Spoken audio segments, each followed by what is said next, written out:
Leaders are outraged after a Springfield man was released on what they're calling a low bail for a slew of firearms-related charges. Turns out he's on the payroll at a city school. Western Mass News reporter Maria Wilson now joins us live in studio tonight with more on the fallout from this case. Maria.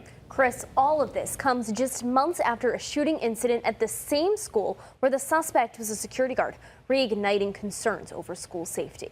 Very alarming and very disturbing. A community outraged after an alleged gun trafficker turned out to be a Springfield school employee. This is unacceptable for somebody that works closely with our kids in the school setting. He doesn't really care for their safety. So this is something that really disturbs me. 44-year-old suspect, who is believed to have had a large cache of guns in his possession, is a security guard at Springfield's High School of Science and Technology. This case is very disturbing and alarming that the judge would knock down a requested high bail. He's not going to come back in our system. Pablo Correa was released on $10,000 bail, a significantly lower figure than the $50,000 the Hampden County District Attorney's Office had requested. One of the reasons for that reduction was his job at SciTech, according to court documents. The judge's decision hitting a nerve for some. Right now, we don't understand that somebody that can do something so heinous can be out with a $10,000 bail. And for Mayor Dominic Sarno, reinforcing his mission to pass bail reform legislation. If you want to see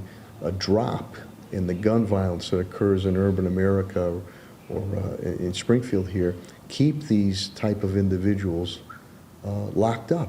An effort youth mentors like Keyshawn Dodds supports. When it comes to the lives of our kids and our seniors, it should have no pushback. Because Dodd says it's our kids' safety on the line. These kids aren't involved, but they're in the line of fire.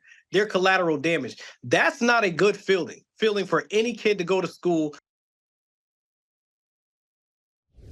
Springfield Public Schools say they were first made aware of the situation yesterday and immediately put Correa on paid administrative leave.